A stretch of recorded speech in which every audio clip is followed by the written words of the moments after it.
Good morning to all of you. So today we are going to start a new topic in genetics, that is genetic screening of neonates. I hope all of you are safe, and now we are going to start again the classes related to your new year, that is second year. In relation to that, the topics which are assigned to me is related to genetics. So this is my first topic. I will be giving you one more topic which is related to congenital malformation and dysmorphism. So today's class is on genetic screening. Now what is we will study some statistics. An estimated 2,95,000 newborns die within 28 days of birth every year worldwide due to congenital anomalies. Okay, congenital anomalies can contribute to long-term disability, which may have significant impact on individuals, families, healthcare systems, and societies. And one of the most common severe congenital anomalies are heart defects, neural tube defects, and Down syndrome. Okay, ठीक है. अभी कुछ बातें हम सीखेंगे. What do mean by congenital anomaly. ठीक है, हम लोग हमारे my next topic is on congenital anomaly. Congenital anomaly मतलब बेबी जब पैदा हुआ तो उसमें कुछ इसको हम हिंदी में कहते हैं जन्मजात विकृतियाँ. ओके, पैदा हुआ जो एक उंगली एक्स्ट्रा था, हार्ट में एक होल था, पैर मुड़ा हुआ था. Okay, so like this many diseases are there. ठीक है, कुछ डिजीजेस में आपको एक्सटर्नली आपको दिखाई देगा, जैसे किसी का क्लेफ्ट लिप है तो यू नो कि यस बाहर से दिख रहा है. पर कुछ डिजीजेस आपको बाहर से बेबी नॉर्मल दिखेगा, but there are problems with some enzymes. तो this will give its manifestation जब बेबी फीड लिया या आगे बढ़ गया something. So all congenital anomalies are not same. अलग अलग कंजेनिटल एनोमली का सिम्टम्स अलग अलग है. So this statistics is related to 2,95,000 newborns हर साल डेथ होते हैं वर्ल्ड में. किस चीज़ के लिए, कब तक? For within 28 days. From birth to 28 days is the period of newborn. ये पीरियड को हम क्या कहते हैं? Newborn period, from birth to 28 days.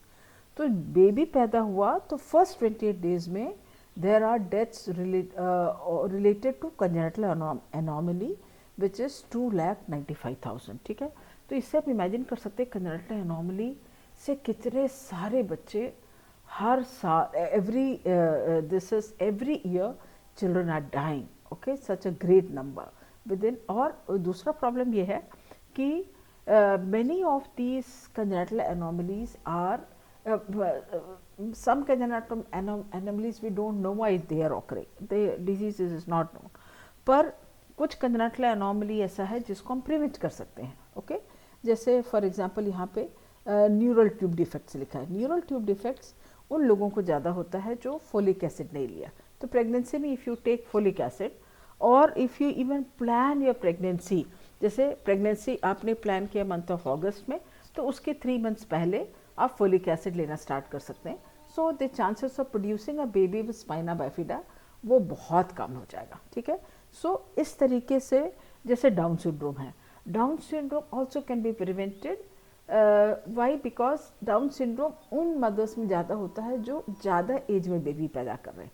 For example at the age of 40 somebody is producing a child, तो उनको उनको down syndrome होने के चांसेस है as compare to that person who is may be 25 years old. Okay, so that is a difference. तो कुछ diseases ऐसे हैं कंजेनिटल एनोमली में जो हम प्रिवेंट कर सकते हैं, कुछ हम प्रिवेंट नहीं कर सकते हैं because the cases are not known.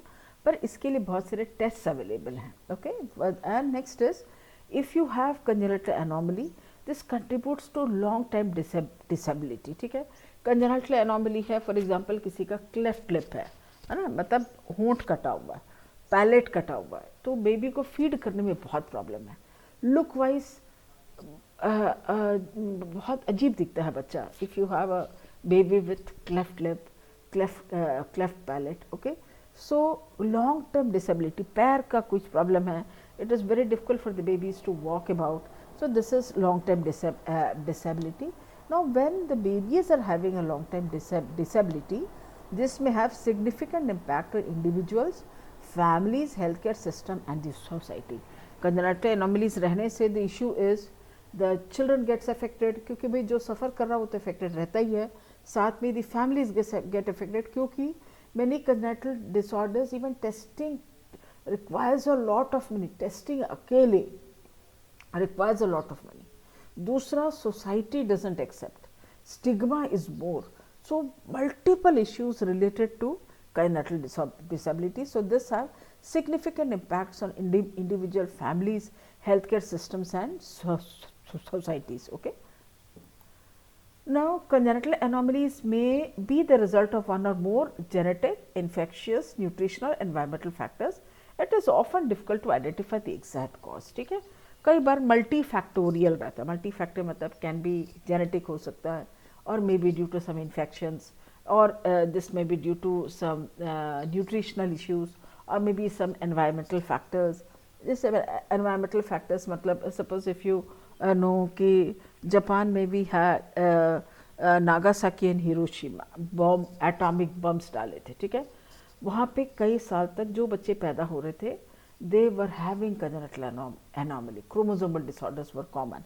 So these are all environmental causes, industrial pollution say, all these things. Okay, so some congenital anomalies can be prevented. Vaccination, adequate intake of folic acid or iodine through fortification of staple foods. Staple foods का मतलब है कि जो हम लोग normally खाते हैं, the normal food what we eat. जैसे some areas we take this one rice etc. So these are all called staple foods. Okay, so this requires तो जो फूड्स हम खाते हैं उसमें fortification can be there. Fortification का मतलब क्या है? For example if you by salt, उसमें आयोडीन डला हुआ रहता है. ओके, तो आयोडीन से मेंटल रिटार्डेशन होने का चांसेस है. So there can be congenital hypothyroidism. So these things can be prevented. ठीक है. वैक्सीनेशन, आप लोग सबको रूबेला वैक्सीनेशन लगा होगा. ठीक है, rubella vaccination is given to adolescent girls, ताकि जब ये एडोलेसेंट गर्ल्स जब फ्यूचर में प्रेग्नेंट होंगे तो उनको रूबेला नहीं होना होगा. रूबेला से there are congenital malformations which can takes place, even congenital heart defects can takes place due to rubella. Okay, rubella during pregnancy, I am talking about rubella during pregnancy. ठीक है, तो vaccination से कुछ हम prevent कर सकते हैं. Adequate intake of folic acid, folic acid आप अच्छे से लेंगे. So during as soon as somebody becomes pregnant, तो एंटीनेटल पीरियड में फॉलिक एसिड देते हैं. Okay, so this folic acid देने से स्पाइना बाइफिडा होने का चांसेस कम है. न्यूरल ट्यूब डिफेक्ट्स, इसको हम कहते हैं neural tube defects. Now what are neural tube defects? ये सब जब हम लोग पीडियाट्रिक पढ़ेंगे, we shall be studying this. Spina bifida is an example of neural tube defects. Okay, iodine को जैसे मैंने बताया सॉल्ट में it has been added. Now there are many products available even in India where vitamin A, vitamin B, ऐसा minerals, ये सब fortify means वो food में एक्स्ट्रा ऐड करते हैं. आपने वीट का पैकेट्स देखा होगा जिसमें it is return 40 with iron, calcium, something like this. So different food materials are added with something extra. उसको हम क्या कहते हैं? Fortification. Okay, so these are and adequate antenatal care. Antenatal care में suppose somebody becomes pregnant, तो उनको at least 3 to 4 visits अपने obstetrician या gynecologist से मिलना रहता है, so that if she gets good antenatal care तो chances कम रहेगा. See, I was talking about folic acid. Folic acid कब मिलेगा? When she comes for checkup. So the doctor will be writing folic acid, and then she can take iron, folic acid. So this will prevent disorders which can occur in the baby. ठीक है. So the issue is congenital anomalies का कई हमको पास कारण नहीं है, but some diseases are preventable. At least we can take steps to prevent those diseases. ठीक है. Normal salt खाने के बजाय we can take fortified salt with iodine. Rubella vaccination avoid करने की जगह we can take rubella vaccination, ताकि future में जब भी प्रेगनेंसी होगा the newborn child doesn't suffer from rubella. Okay, तो इस an adequate antenatal care which will in which the obstetrician will be giving folic acid, ठीक है। तो वैक्सीनेशन के द्वारा और फोलिक एसिड लेने के द्वारा, फोर्टिफाइड फूड्स लेने के द्वारा और एंड एडिक्वेट एंटीनेटल केयर, ये के द्वारा हम कुछ हद तक कंजेनिटल एनोमलीज को प्रिवेंट कर सकते हैं। Now, what is the definition of genetic testing? It is the use of specific tests for individuals who are believed to be at increased risk for specific genetic conditions because of their family history or symptoms manifestation, ठीक है। Genetic testing किसको बोलते हैं? ये special test है। किन लोगों के लिए है? जिस पे इंक्रीज्ड रिस्क है स्पेसिफिक जेनेटिक कंडीशंस को। क्यों? बिकॉज उनके फैमिली में है, because they have a family history. For example, एक बेबी को मार्फन सिंड्रोम हुआ तो नेक्स्ट बेबी को भी होने का चांसेस रहता है। So family history is there. अगर तो ऐसे में इन लोगों को we don't do genetic testing for each and everybody, but अगर फैमिली हिस्ट्री है तो we have specific test available. और सिम्टम्स मैनिफेस्टेशन, सिम्टम्स मतलब पहला बेबी में दिख रहा है डाउन सिंड्रोम का फीचर्स दिख रहा है, so that is a symptoms manifestation. और there is a family history है और there are symptoms manifestation. Symptoms manifestation मतलब लक्षण दिखाई देना। अगर ऐसा है तो then we do a test, specific test to check whether these problems are there और नॉट। तो इसको हम क्या कहते हैं? Genetic testing. Now why do we do this? Genetic testing हम करते क्यों हैं? फर्स्ट इज डिटेक्टिंग और डायग्नोसिंग अ प्रेजेंट डिजीज, ठीक है। अभी बेबी को डाउन सिंड्रोम का सिम्टम्स दिख रहा है तो आप क्या करेंगे? चेक करेंगे कि इसको डाउन सिंड्रोम है कि नहीं, ओके। तो this is called as trisomy 21। तो उनका सेल्स लेकर चेक करने से आपको दिखेगा कि 21st जो क्रोमोसोम है उसमें 2 की जगह 3 स्ट्रैंड्स दिख रहा है। सो दैट इज डिटेक्टिंग और डायग्नोसिंग अ प्रेजेंट डिजीज। अभी जो बेबी है उसको डाउन सिंड्रोम होने का चांसेस है कि नहीं, तो ये आप चेक कर सकते हैं, ठीक है। कैसे हम चेक करेंगे? हम लोग आगे के स्लाइड्स में देखेंगे। Next is determining a carrier state. Carrier state मतलब उनको डिजीज नहीं होगा but they can transmit the infections to other. For example sickle cell disease. Sickle cell disease में कुछ लोग रहेंगे जिसको सिकलिंग का सिम्टम्स आपको दिख रहा है, कुछ लोग रहेंगे जिसमें सिम्टम्स नहीं है, पर उनका चेक करने से क्या समझ में आएगा कि whether they are carriers of sickling और नॉट, ठीक है। इसको हम क्या कहते हैं? Carrier state. इसको हम कहते हैं कैरियर स्टेट। जैसे हीमोफीलिया है। Haemophilia is a bleeding disorder, but उसमें फीमेल्स आर कैरियर्स और डिजीज किसको होता है? मेल्स में होता है। तो क्या ऐसा कोई कैरियर स्टेट है कि नहीं? So this can be, for this genetic testing can be done. Then is determining disease susceptibility, ठीक है। डिटरमाइनिंग डिजीज ससेप्टिबिलिटी मतलब कितना % डिजीज होने का चांसेस है। तो हम क्या करते हैं? We do a genetic testing of the father and of the mother. फिर हम देखते हैं हमें दोनों का कैरियर स्टेटस है कि नहीं है। डिपेंडिंग ऑन दैट फिर हम बताते हैं कि 1 in 4 चांसेस है कि 1 in 2 चांसेस है दैट दिस चाइल्ड में सफ़र विद दिस डिजीज। ऐसा हम प्रेडिक्ट करते हैं। So that is called as determining disease susceptibility. मतलब ये बेबी को ये डिजीज होने का चांस है कि नहीं। This we find out by different tests whether there are chances for developing a disease. Chances है तो कितना % chances है? 25%, 50%, all those things, ठीक है। फिर है डिटेक्टिंग एबनॉर्मेलिटीज इन फीटस। अभी प्रेगनेंसी ऑलरेडी स्टार्ट हो गया है तो फीटल स्टेज में हम क्या करते हैं? We take different samples. अभी मैं आगे के स्लाइड्स में बताऊंगी कैसे सैम्पल्स लेते हैं।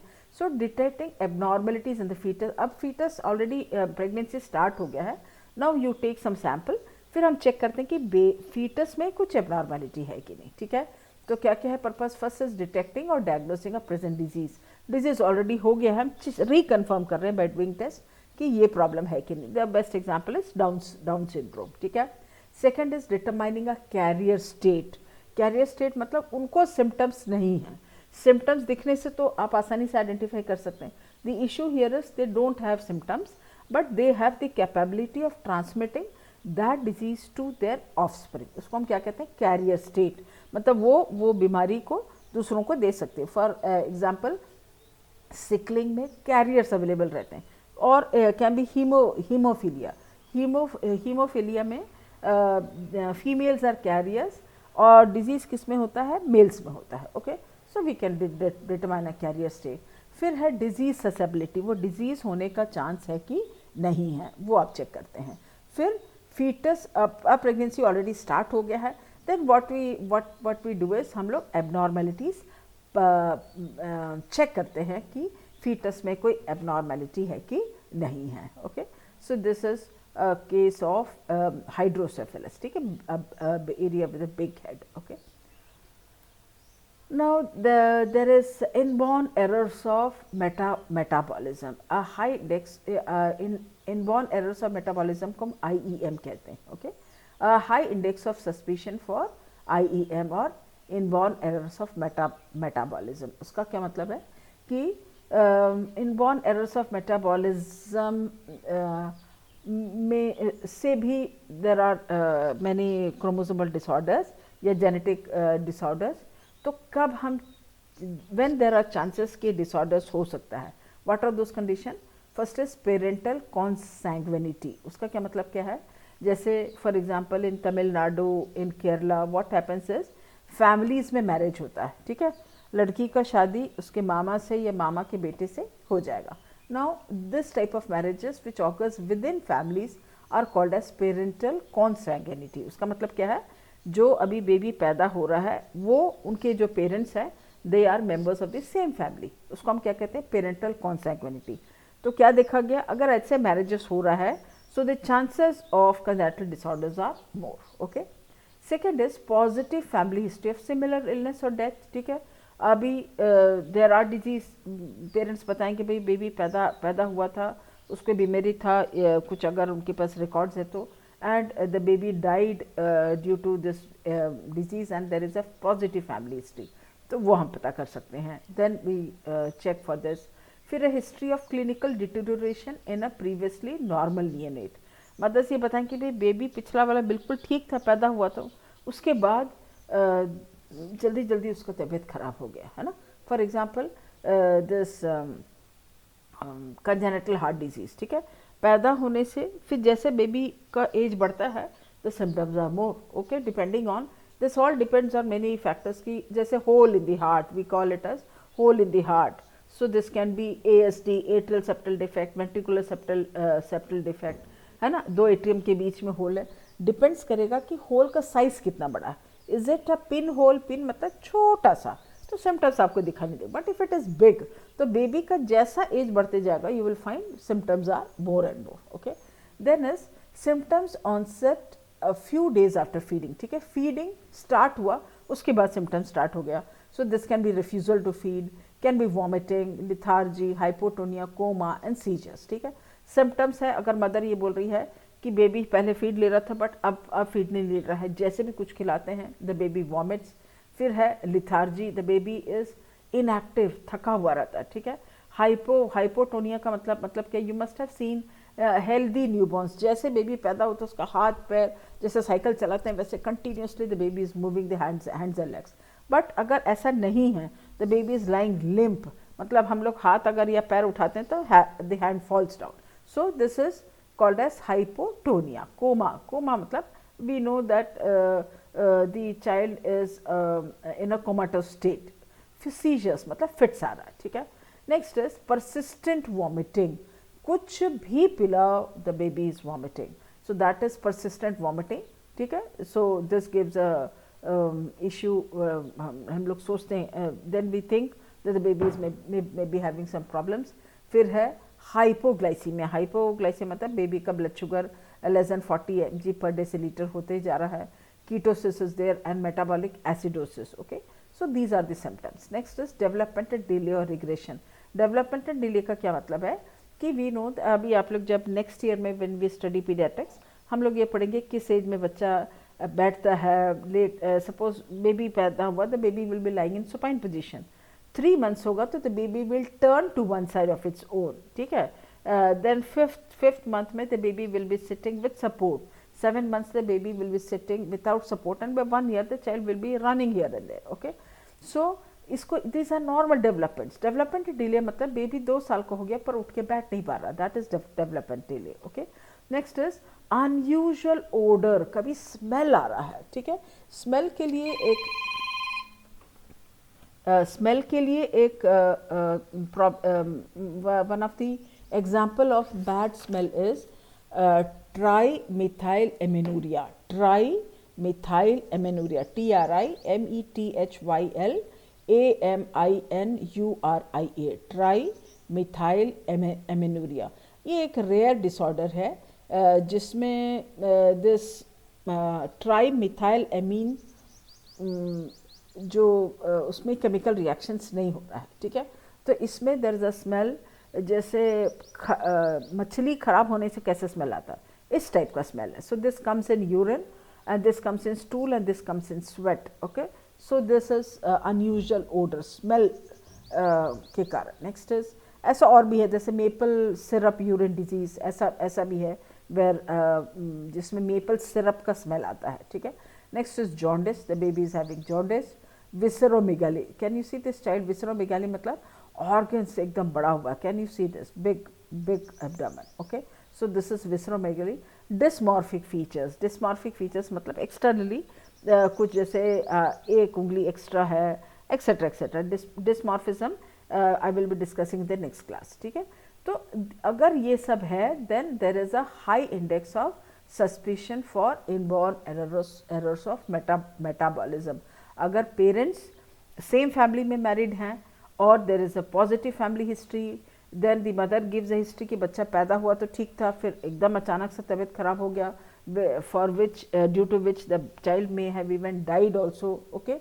Then symptoms which occurs after feeding, that is the child is not ready to feed, the child is vomiting, having lethargy, hypotonia, coma and seizures, the child is vomiting.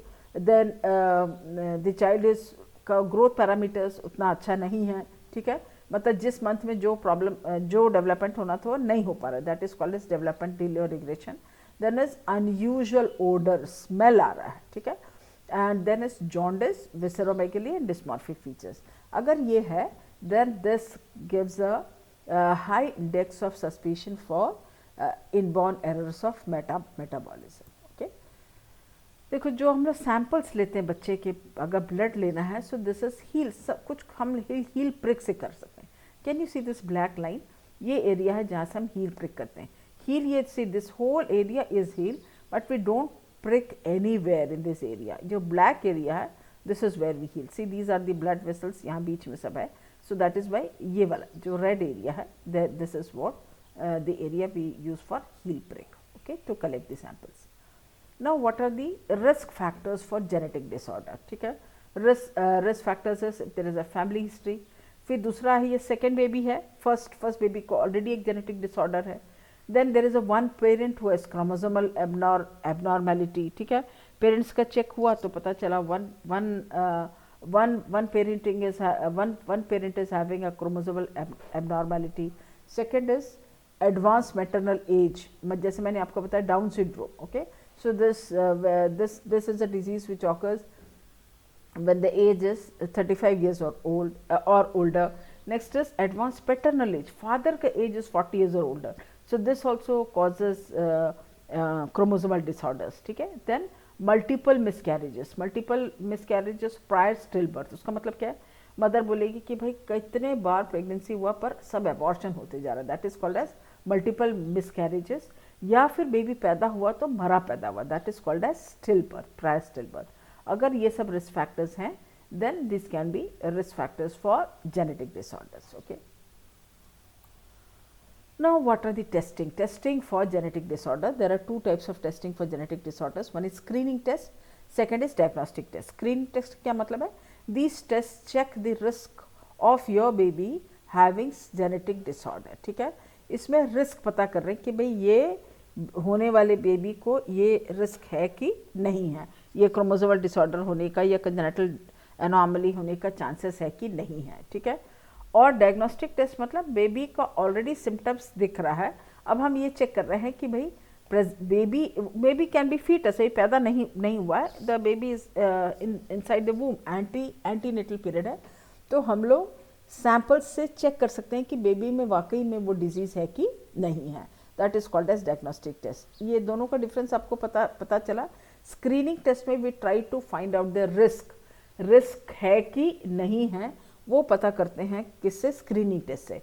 Diagnostic test में हम ये पता करते हैं कि ये बच्चे को फॉर एग्जांपल प्रेगनेंसी स्टार्ट हो गया, 16 वीक्स हो गया ना, व्हाट वी डू इज उसका एमनियोटिक फ्लूइड लेकर चेक करेंगे कि बच्चे को डाउन सिंड्रोम है कि नहीं है, या स्पाइना बाइफिडा है कि नहीं है। ऐसा कई डिसऑर्डर्स हैं which we can try to find out, ये स्पेसिफिक डिसऑर्डर्स इस बेबी में है कि नहीं है, that is diagnostic test. Screening test is risk है कि नहीं है। ओके, नाउ स्क्रीनिंग टेस्ट में अलग अलग टाइप के टेस्ट है। First is carrier screening, is a blood test that tries to determine if either parent carries a genetic change of inherited disorders that could be passed on to the baby. Okay, so this can be performed on a saliva sample, and the best time is before getting pregnant.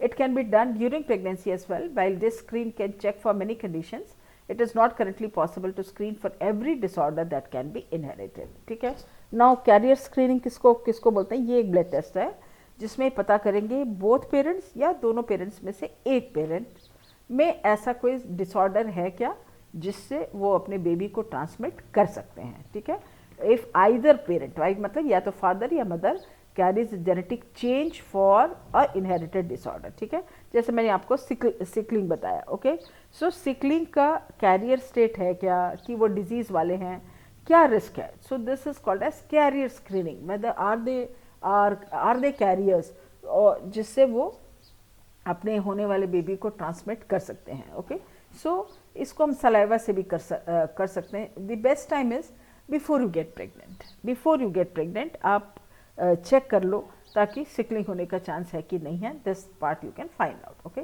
सो इसमें जब हम check करते हैं, there are many diseases we can test, पर पूरे disorders के लिए we don't have facilities, we don't have test available to check for all disorders, but we have a list, but not for all disorders. Now, as prenatal genetic screens are series of first and second trimester screens that use blood samples from the mother as well as ultrasounds to check the baby's risk of having certain genetic disorders, for example Down syndrome and spina bifida. ठीक है, prenatal genetic screen का मतलब क्या? First trimester और second trimester. First trimester का क्या मतलब है? First 3 months, second trimester is next 3 months। 1, 2 and 3 is first trimester, 4, 5 and 6 months हमको मालूम है प्रेगनेंसी 9 months का रहता है, जिसमें 3 ट्राइमेस्टर्स रहेंगे, first, second and third, each consisting of 3 months. Okay, so this is first और सेकेंड ट्राइमेस्टर में what we do is we collect blood samples of the mother, वैसे भी चेक कर सकते हैं, और अल्ट्रासाउंड करते हैं। We have at least 2 to 3 ultrasounds in the pregnancy period, जिसमें ये पता करते हैं कि बच्चे को डाउन सिंड्रोम है कि नहीं है, या even we can find out spina bifida. ठीक है, तो ये हम कब कर रहे हैं? प्रेगनेंसी ऑलरेडी स्टार्ट हो गया है, फर्स्ट एंड सेकेंड ट्राइमेस्टर में we are checking. For this 2 चीज़ हम कर रहे हैं, we are taking blood samples of the mother, and second is we do a ultrasound of the fetus, okay, to find out whether the child is having Down syndrome or a spina bifida. Spina bifida मतलब दी spinal cord में growth हो जाता है। ठीक है, growth, it's not growth, वहाँ पे space करने के कारण दी मेनिंजीज कम आउट, उसको हम कहते हैं मेनिंगोसील और meningomyelocele. Okay, so this is these are the conditions. Now, diagnostic tests. Diagnostic tests are performed during pregnancy to detect if certain disorders are present in the baby, such as cystic fibrosis or Down syndrome. ये diagnostic tests करते हैं, ठीक है, pregnancy में। Second is neural tube defects भी पता कर सकते हैं। Diagnostic test are generally safe procedures which can be done by an experienced physician. ठीक है, डायग्नोस्टिक टेस्ट प्रेगनेंसी के समय एक्सपीरियंस्ड पर्सन ही कर सकता है, because if a technique is faulty, तब even it can cause the abortion. Okay, इसलिए we need a experienced physician. All procedures carry a small risk of complication which includes the increased risk of pregnancy loss. ठीक है, सभी procedures में risk तो है। Okay, so उसमें से one of them is pregnancy loss, मतलब pregnancy abort हो जाएगा, that is abortion का chances है। Now see, these are the diagnostic test. पहला क्या है? chorionic villus sampling, test a sample of the tissue taken from placenta in the first trimester, ठीक है। ये chorionic villi है, ठीक, can you see this chorionic villi, यहाँ placenta है। So this is ultrasound, ultrasound भी कर रहे हैं, अल्ट्रासाउंड से पता चलेगा कि where your needle is going. देखो ये सिम स्पेकुलम है, तो वेजाइना में भी introduce this Sims speculum, okay, और इसके बीच से ये कोरियनिक विलाई का नीडल इज इंसर्टेड, और यहाँ पर कोरियनिक विलाई से we are taking a sample. बात आपको समझ में आ रहा है? Pregnancy has already started, this is ultrasound, तो अल्ट्रासाउंड करते हुए भी चेक, क्योंकि नीडल और कहीं जा रहा है कि नहीं आप चेक कर सकते हैं। ये है दिस इज सिम स्पेकुलम, ठीक है। ये एक आप जब गायनिक या ओबीजी डिपार्टमेंट जाएंगे तो this is a very common instrument we use, ठीक है। तो we introduce it inside the vaginal orifice, ठीक है, और इसके अंदर से द नीडल इज पास्ड, और देखो ये इसका टिप जो है it is coming to chorionic villi, okay. Next is amniocentesis. Amniocentesis मतलब ये देखो ये जो फ्लूइड दिख रहा है ब्लू कलर का, दिस इज एमनियोटिक फ्लूइड। तो हम लोग एमनियोटिक फ्लूइड ले रहे हैं, और यहाँ कोरियनिक विलस सैम्पलिंग में क्या ले रहे हैं, we are taking a chorionic villi का सैंपल ले रहे हैं, ठीक। Chorionic villi is in the placenta, we take a sample from that, okay. और एमनियोटिक सिंथेसिस में we take a sample of the amniotic fluid. Amniotic fluid मतलब baby जो है ये एक एमनियोटिक फ्लूइड के थैली में है, तो ये फ्लूइड का सैंपल ले रहे हैं, दैट इज एमनियोसिंथेसिस। देखो this is a slide of amniocentesis. देखो यहाँ भी अल्ट्रासाउंड हो रहा है, अल्ट्रासोनिक वेव्स आर देयर। तो नीडल देखो यहाँ से we are not introducing, chorionic villi में वी नीडेड अल्ट्रासाउंड, ये सब चाहिए था, पर एमनियोसिंथेसिस में वी डोंट रिक्वायर्ड एमनियस। आपने अल्ट्रासाउंड किया and we introduce a needle, ठीक है, और एमनियोटिक फ्लूइड हम एस्पिरेट कर रहे हैं। So this is how we do it. Now उसको छोड़कर फीटल ब्लड सैम्पलिंग और percutaneous umbilical blood sampling, PUBS, ठीक है। फीटल ब्लड मतलब फीटस का ब्लड, ये देखो this is fetal blood sampling, जिसमें अम्बिलिकल कॉर्ड से सैंपल ले रहे हैं, ठीक है। ये कब करते हैं, व्हेन एमनियोसिंथेसिस और कोरियनिक CVS नहीं कर पा रहे हैं, then we take this sample. Then is prenatal chromosome analysis, karyotype. इसका मतलब क्या है, वी एमनियोसिंथेसिस किया, CVS that is chorionic villus sampling किया, ये सैंपल से जो सेल्स मिला उसका आप चेक कर रहे हैं, उसमें लार्ज चेंजेस है कि नहीं। What is large changes, extra chromosome है कि नहीं, मिसिंग क्रोमोसोम है कि नहीं, और क्रोमोसोम्स में कोई प्रॉब्लम है कि नहीं। So these are some of this test, ठीक है। प्रीनेटल क्रोमोसोम एनालिसिस का मतलब क्या है, आपने एमनियोसिंथेसिस किया या CVS किया, ठीक है, तो आपको कुछ सेल्स मिलेंगे, ठीक है। क्रोमोसोमल स्टडीज़ हम सेल्स में करते हैं, तो व्हाट वी डू इज वो सेल्स जो हमको मिला है CVS से या एमनियोसिंथेसिस से या तो फीटल ब्लड सैंपल से, हम लोग को सैंपल्स मिला है, तो we take that samples and then we find out कि कहीं एक्स्ट्रा क्रोमोसोम है कि मिसिंग क्रोमोसोम है कि क्रोमोसोम के अरेंजमेंट में कोई प्रॉब्लम है, this all things can B find out. तो ये टेस्ट को हम क्या कहते हैं, प्रीनेटल क्रोमोसोम एनालिसिस। प्रीनेटल मतलब एंटीनेटल पीरियड के समय का क्रोमोसोम एनालिसिस हम लोग कर रहे हैं, ओके। नाउ विस कॉमन डिसऑर्डर्स स्क्रीन्ड इन न्यूबॉर्न्स, हम लोग कौन कौन से डिजीज चेक करते हैं। फर्स्ट इज फिनाइलकीटोनुरिया, जिसको हम कहते हैं PKU, okay. Phenylketonuria is an inherited disease in which the body cannot metabolize a protein which is called as phenylalanine, ठीक है। phenylalanine एक प्रोटीन है, ये मेटाबोलाइज नहीं हो रहा है, okay. So this is called as phenylketonuria. तब आपको फिनाइलकीटोनुरिया का टेस्ट है, यूरिन टेस्ट, सो दिस से ये पता चलेगा, and if you don't treat it then this can cause intellectual disability, okay. This can cause intellectual disability. इसका सिम्टम्स क्या रहेगा, वो सब चीज़ हम लोग पीडियाट्रिक में जब पढ़ेंगे, then we shall be studying along with different disorders, okay. So this is phenylketonuria. Second is congenital hypothyroidism. This is a condition in which the baby born has with too little thyroid hormones, okay. This is 1 in 2000, and untreated low thyroid levels can lead to mental development problems and poor growth, क्योंकि thyroid से growth is also affected. So if you have a baby जिसमें thyroid hormone कम हो रहा है, so this can lead to mental development problems and as well as growth issues. दिमाग भी ठीक नहीं रहेगा, and second is growth. Growth मतलब फॉर एग्जाम्पल 2.5 kg का बच्चा है तो उसका वेट जो है 1 ईयर में विल बी अप्रॉक्सीमेटली 10 kg, ठीक है। तो उतना वेट इंक्रीज हो रहा है, दैट इज ग्रोथ, उसका वेट बढ़ते जा रहा है। बट यहाँ पे if you have a baby with hypothyroidism, poor growth रहेगा, जितना वेट बढ़ना है नहीं बढ़ेगा। Next is galactosemia. This is an inherited disorder in which the baby is unable to metabolize galactose, a milk sugar, ठीक है। ये galactosemia में galactose, what is galactose? It is a sugar which is present in milk, वो metabolize नहीं हो रहा है, okay. So in this galactosemia there has to the milk has to be avoided. अगर ऐसा नहीं करेगी तो this can be even life threatening. फिर है sickle cell disease. Sickle cell disease में it causes severe form of anaemia, और इसमें अलग अलग टाइप है, सिकल सेल ट्रेट है, सिकल सेल एनीमिया है, okay. And early diagnosis of sickle cell disease से हम लोग कुछ रिस्क्स कम कर सकते हैं। We have treatment available for sickle cell disease, so once we identify we can take steps to decrease the number of crisis.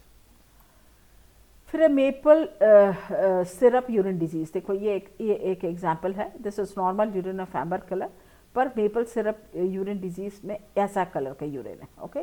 So that disorder is caused by inability of the body to properly process certain part of protein which is called as amino acids, ठीक है। Amino acids क्या है? Protein metabolise होते होते finally get the formal the amino acids, ठीक है। जैसे हमको कार्बोहाइड्रेट से ग्लूकोज मिलता है, वैसे प्रोटीन से वी गेट एमिनो एसिड्स। तो एमिनो एसिड्स को प्रोसेस नहीं कर पा रहा है, ठीक है। So that is why this the condition of maple syrup urine disease is there. The name comes because of maple syrup smell आ रहा है, ठीक है, because which is cause due to abnormal protein metabolism, okay. And if it is untreated, even in first 2 weeks of life में can be life threatening, and severe disability and paralysis can occur in children. Next is homocystinuria. Homocystinuria, this is an inherited disorder in which intellectual disability, bone disease and blood clots हो सकता है, ठीक है। So it is caused by deficiency of enzyme necessary to digest the amino acid which is called as methionine, ठीक है। methionine किसका नाम है? एमिनो एसिड का नाम है। methionine ठीक से मेटाबोलाइज नहीं हो रहा है, तो जिसके कारण there can be intellectual disability, there can be bone disease and blood clots, okay. So this disease is called as homocystinuria. Homocystinuria जिसमें मीथियोनिन का मेटाबोलाइजेशन नहीं हो रहा है, okay. Next is biotinidase deficiency. So in this which is characterized by a deficiency of biotinidase enzyme. Next is congenital adrenal hyperplasia. देखो ये adrenal glands है। So baby is born with congenital adrenal hyperplasia का CH बोलते हैं, so जिसमें cortisol नहीं बन रहा है, ओके। तो कॉर्टिसोल कहाँ से निकलता है? एड्रीनल ग्लैंड से निकल रहा है।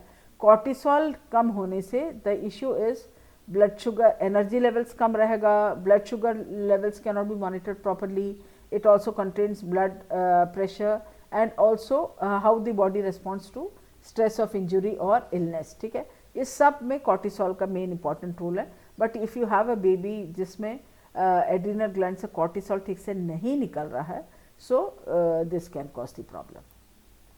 Next is hearing loss. 1 in 1000 newborns have significant hearing loss, okay. So different tests are available for that.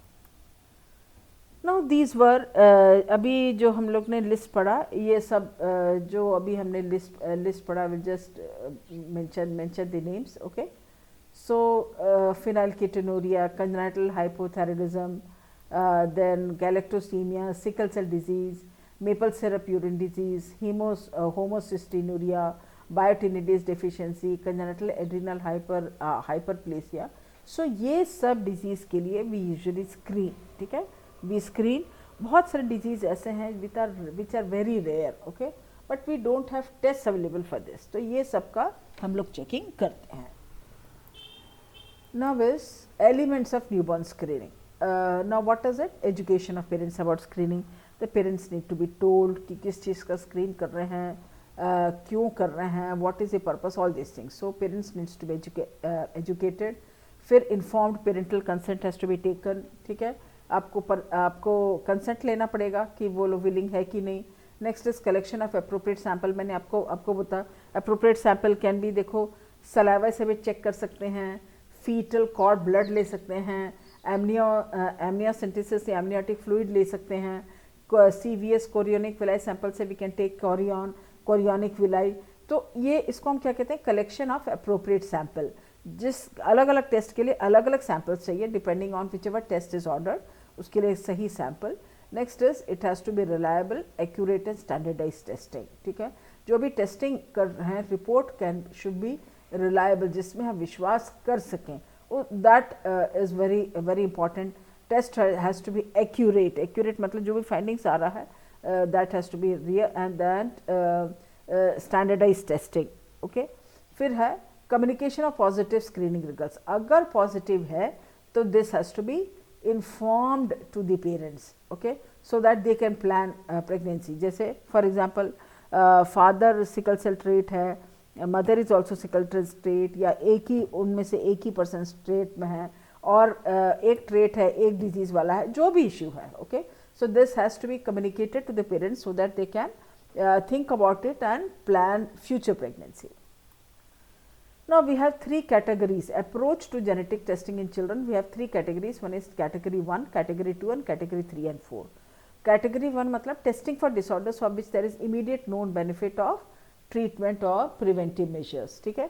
तो इसमें कैटेगरी 1 मतलब आप ऐसे टेस्टिंग कर रहे हैं जिसके लिए हमारे पास ट्रीटमेंट अवेलेबल है और प्रिवेंटिव मेजर्स है। जैसे फॉर एग्जांपल फोलिक एसिड लेने से स्पाइना बाइफिडा होने का चांसेस इज ऑलमोस्ट नेग्लिजिबल, तो दैट इज कैटेगरी 1, जिसमें आपके पास प्रिवेंटिव ट्रीटमेंट प्रिवेंटिव एस्पेक्ट है और ट्रीटमेंट के भी एस्पेक्ट है। ट्रीटमेंट मतलब किसी को क्लेफ्ट पैलेट हो गया, क्लेफ्ट लिप हो गया, now we have surgical interventions available जिसमें हम लोग इसको मैनेज कर सकते हैं। Second is testing for benefit of future reproductive choice without immediate health benefit. अभी तो health benefit अभी हम नहीं कर सकते हैं, पर next में ये चेक करने से पता चलेगा कि next में chances है कि नहीं, ये disease होने का chances है कि नहीं है। Testing for benefit of future reproductive choice, ठीक है। That is we test and find out the percentage कि ये डिजीज़ होने का कितना % चांसेस है। Next is category 3 and 4 is testing हो रहा है पर हमारे पास कोई ट्रीटमेंट अवेलेबल नहीं है, we don't have any preventive measures, so that is category 3 and 4, ठीक है। कैटेगरी 1 में either we are facing with the disease which are treatable, और सेकेंड इज वी और प्रिवेंटिव मेजर्स अवेलेबल, जैसे गैलेक्टोसीमिया, उसमें milk and milk products को avoid करने से आप गैलेक्टोसीमिया को मैनेज कर सकते हैं, okay. Next is preventive measures, folic acid देने से स्पाइना बाइफिडा होने का चांसेस है, दैट इज कैटेगरी 1। कैटेगरी 2 में मतलब क्या है, फ्यूचर में प्रेगनेंसी में कितना % चांस है, तो दैट इज कैटेगरी 2। अभी इमीडिएट हेल्थ बेनिफिट तो नहीं है, बट फ्यूचर में you can plan accordingly because we can find out the percentage to which a disease can be there in the subsequent pregnancy. फिर category 3 and 4 में हमारे पास treatment available नहीं है, but हमारे पास टेस्ट अवेलेबल है। Now with approach to genetic testing in children, first is affected child. Affected child का मतलब क्या, immediate treatment, prevention और surveillance. For example phenylketonuria affected child है, तो फिनाइल कीटोनूरिया में in the affected child we are concern with treatment, हम लोग आगे कुछ प्रिवेंट कर सकते हैं कि नहीं, all this things we can do for the affected child. Next is asymptomatic carrier. Asymptomatic का मतलब ही है कि लक्षण दिखाई नहीं दे रहा है, पर ये पर्सन में के जीन्स में ऐसे फैक्टर्स है जो दूसरी डिजीज में दे सकते हैं। एग्जाम्पल इज हीमोफीलिया, मैंने आपको बताया females are carriers, but disease किस में होता है, मेल्स में, so we can check for this. फिर है हेल्दी यंग पर्सन, ठीक है, अभी कुछ भी सिम्टम्स नहीं है, फैमिली हिस्ट्री भी नहीं है, अभी हेल्दी है, नो डिजीज एट ऑल, पर फ्यूचर में ये प्रॉब्लम हो सकता है कि नहीं। So for the best example is breast cancer, ठीक है। ब्रेस्ट कैंसर के लिए टेस्ट हम लोग करते हैं BRCA, ठीक है। BRCA कहाँ से लिया, ब्रेस्ट कैंसर से, ब्रेस्ट वर्ड से BR लिया, कैंसर से CA लिया, सो दैट इज BRCA 1 and 2, ऐसे 2 टेस्ट अवेलेबल है जिसमें वो टेस्ट करने से ये पता चलेगा कि फ्यूचर में आपको ब्रेस्ट कैंसर BRCA 1 से this is specific for breast cancer and BRCA 2 is specific for breast cancer as well as other cancers also. Okay, तो ये चेक करने से now you are healthy, but if you want to know whether future में ये breast cancer, ovarian cancer या pancreatic cancer या colonic cancer होगा कि नहीं, वो पता करने के लिए we can do this test, that is BRCA 1. Then is healthy young person will develop a disease, Huntington's disease होने का चांस है कि नहीं, for that also test is available. Now the qualities of ideal screen test, it should be rapid. Rapid मतलब आप check किए और तुरंत उसका रिजल्ट पता होना चाहिए, that is rapid. Inexpensive, should not be too costly, should be simple enough. बहुत सारा steps involved है, then it becomes very complex. So that ideal test, screening test should be simple, should be sensitive. Should be sensitive मतलब हम लोग थोड़ा सा fluid ले रहे हैं इन एमनियोसेंटेसिस, उतने फ्लूइड से जो भी हम लोग जो थोड़ा ml है, सो वी हैव टेस्ट जिससे हमको ये पता चलेगा कि उसको बच्चे को डाउन सिंड्रोम है कि नहीं या स्पाइना बाइफिडा होने का चांसेस है कि नहीं, that is called as sensitive test. Specific मतलब उस डिजीज़ का स्पेसिफिक हमको पता चल रहा है. स्पेसिफिक मतलब हाँ भाई डाउन सिंड्रोम भी हो सकता है या तो स्पाइना बाइफिडा होगा, that is not specific. Specific मतलब हम लोग स्पेसिफिक बता रहे हैं कि yes this is a clear case of Down syndrome और this Down syndrome is not there, so that is specific. फिर safe, should be safe. Safe मतलब देखो अभी जैसे ये अल्ट्रासाउंड चल रहा है, ultrasound is a safe method, तो अल्ट्रासाउंड से भी हम लोग कुछ क्रोमोसोमल डिसेबिलिटी पता कर सकते हैं, abnormality. Next should be valid. Valid मतलब वैलिड का मतलब क्या है, जो टेस्ट हम लोग कर रहे हैं वो टेस्ट से वो चीज़ पता होना चाहिए. For example if it is a amniocentesis to check for Down syndrome, then should be valid मतलब उससे क्लियर कट पता होना चाहिए. ठीक है, वैलिड का डेफिनेशन ये है, if a test is testing what it is suppose to test. ठीक है, हम लोग एमनियोसेंटेसिस इसलिए कर रहे हैं कि डाउन सिंड्रोम हम पता करें. अगर ये टेस्ट से डाउन सिंड्रोम पता हो रहा है then it is a valid test, then it is valid. ठीक है, जल्दी रिजल्ट्स पता चलना चाहिए, महंगा नहीं होना चाहिए. Should be simple, should be sensitive. Sensitive मतलब ये फ्लूइड से या ब्लड से पता होना चाहिए कि कौन कौन से डिजीज़ हम पता कर सकते हैं. It is sensitive to what issues. Specific कौन कौन सा लिस्ट है ये हमको आइडिया होना चाहिए. Should be safe, should not cause infections or termination of pregnancy. And valid मतलब the test should test what it is supposed to test, so that is valid. Now to conclude, a genetic test is useful in many areas. For example, genetic testing can provide a diagnosis for genetic condition information about a risk to develop cancer. For example, genetic test का मैंने आपको कई चीज़ बताया, तो for example you are interested to find out whether you will be suffering from cancer in future, तो उसके लिए genetic test are available. और फ्यूचर प्रेगनेंसी में कितना % चांसेस है, ऑल दिस थिंग्स.